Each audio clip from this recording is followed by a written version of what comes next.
right, HappyCow.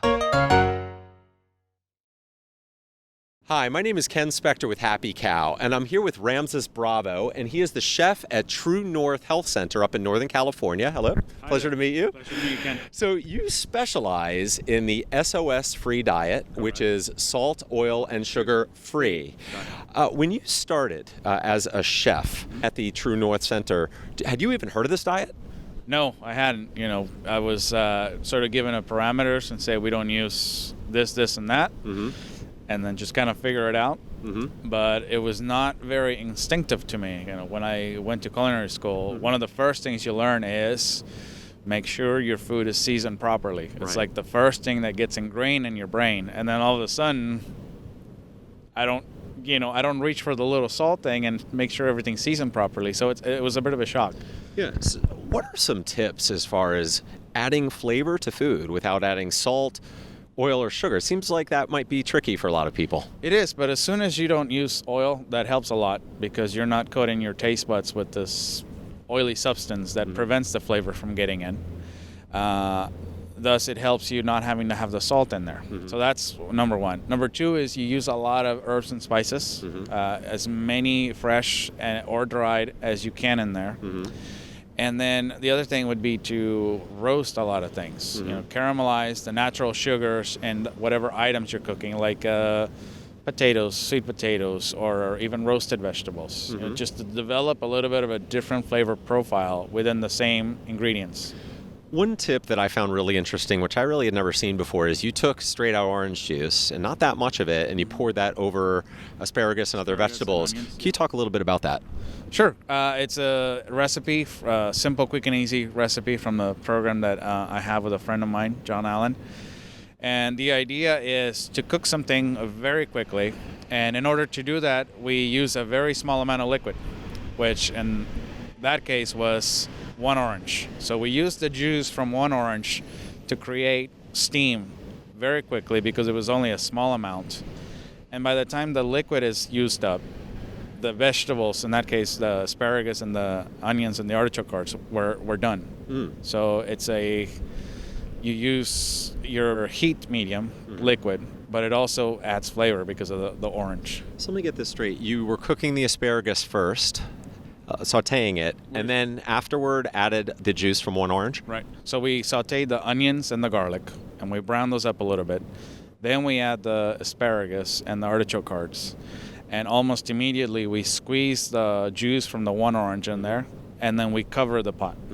And so that little bit of liquid creates the steam to cook the asparagus. And because it's only a little bit of juice, it evaporates very quickly.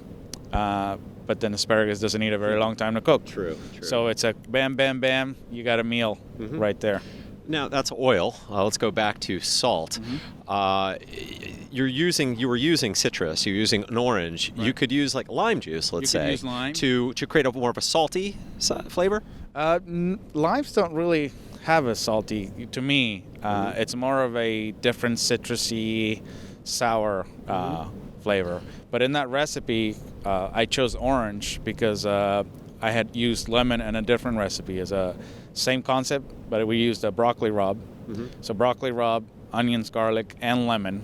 So because I had already used lemon, so I chose orange for this, but they're interchangeable. So I know Chef AJ has said that like the closest receptors to salt on the tongue are like citrusy lime type flavor. So she uses lime to actually almost emulate that feeling of salt. What would you do to kind of give people the feeling that salt is in the food as you're cooking it? There is no actual need for salt in your thing. What I focus on is flavor.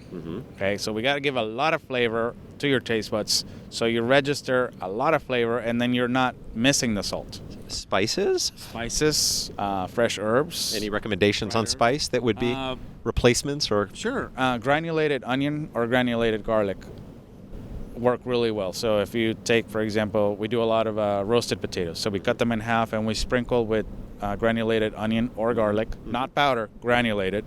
And then we roast them in the oven. And by the time they're done cooked, they have this really nice brown look to them. So again, we caramelize the natural sugar in the potato.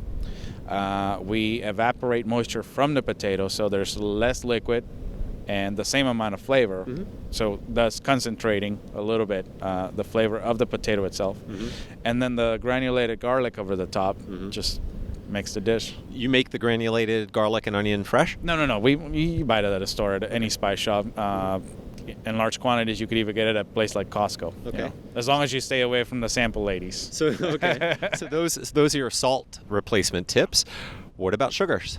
Sugars, that's the easiest actually. So I use a lot of dried fruits, apricots, dates, raisins, prunes, dried mangoes, and a lot of fruit juices, orange juice, pineapple juice, apple juice.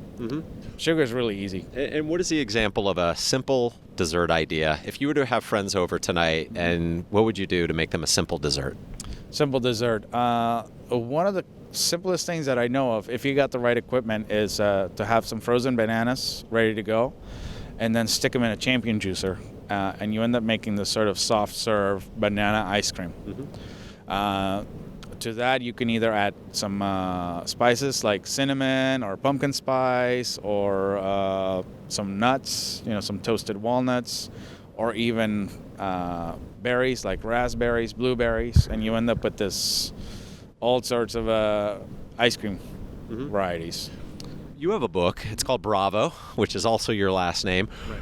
Of all the recipes in your book, which would you say is your favorite for, let's say, a main course? For a main course, that'd have to be the red lentil loaf. Red lentil loaf. Yes, that is. I love lentils, and so I'm partial to that. So it's this process of cooking lentils with polenta into a loaf, essentially. You cook it one day, and then you put it in a container, and it sort of hardens up. And then the next day you flip it onto a cutting board, you cut it into loaf slices, and then you bake that. Okay, terrific. Yeah. Now, where can people find out more about you and what you're doing? You can go to healthpromoting.com, which is the website for TrueNorth, and there's a section in there that has my bio and how long I've been there and all that. You can look me up on Facebook, Bravo Cookbook. There's a lot of pictures in the page which are not in the book, so you get a lot more visuals which are not in the book. ChefRamsesBravo.com. Okay. There's a lot of Cool. stuff in there. Well, thank you so much for the interview, Chef you. Ramses Bravo. Appreciate it. Thank you so much. I'm Ken Spector with HappyCow, and thank you for watching. Bye-bye.